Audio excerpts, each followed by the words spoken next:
warahmatullahi wabarakatuh. Salam sejahtera untuk kita semua. Perkenalkan, nama saya Dewi Susana dari program studi ilmu komunikasi. Hari ini Dewi ingin menyampaikan sebuah pidato yang berjudul Bijak Bermedia Sosial Selamatkan Kesehatan Mental Remaja. Para hadirin yang terhormat, di era digital saat ini, media sosial telah menjadi bagian yang tidak terpisahkan dari kehidupan kita, terutama di kalangan remaja.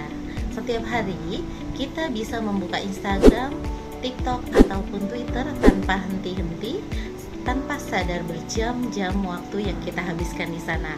Namun, apakah kita pernah berpikir semua aktivitas itu berdampak positif bagi diri kita, atau justru sebaliknya membawa pengaruh negatif pada kesehatan mental kita?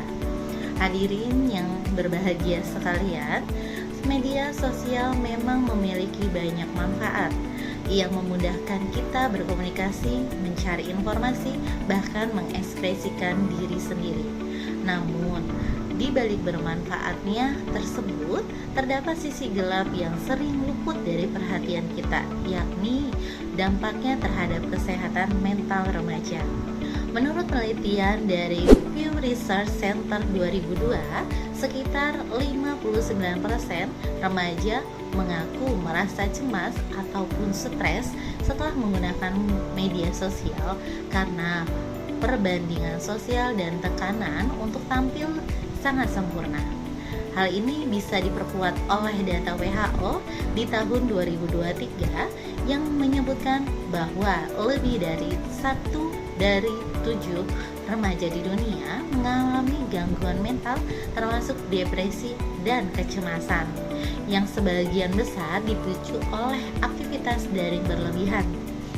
Bayangkan ketika remaja terus-menerus melihat unggahan teman yang tampak bahagia, kaya raya, dan sukses, mereka mulai membandingkan diri sendiri dan merasa kurang berharga.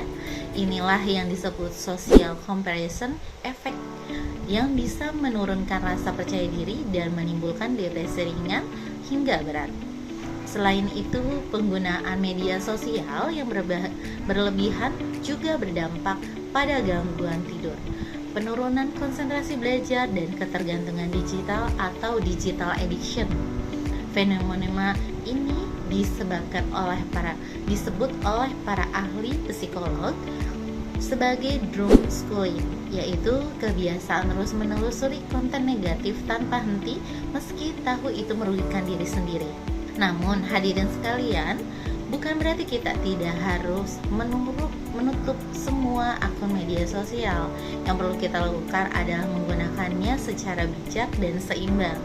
Ada beberapa cara yang bisa kita terapkan, seperti yang pertama itu bisa membatasi waktu penggunaan media sosial, misalnya maksimal 2 jam saja per hari.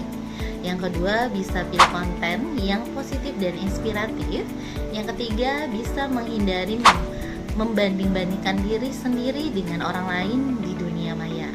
Yang keempat atau yang terakhir, bisa menggunakan media sosial sebagai sarana belajar, bukan pelarian dari kenyataan.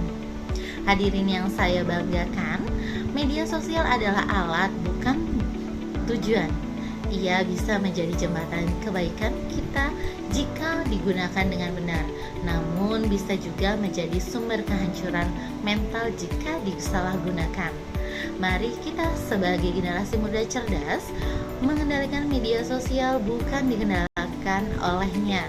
Gunakan media sosial untuk menyebarkan inspirasi, berbagi ilmu, dan memperluas wawasan-wawasan kita, bukan untuk mencari validasi semu. Semoga kita semua mampu menjadi pengguna media sosial yang sehat, bijak, dan berdaya. Terima kasih. Akhir kata saya ucapkan wassalamualaikum warahmatullahi wabarakatuh.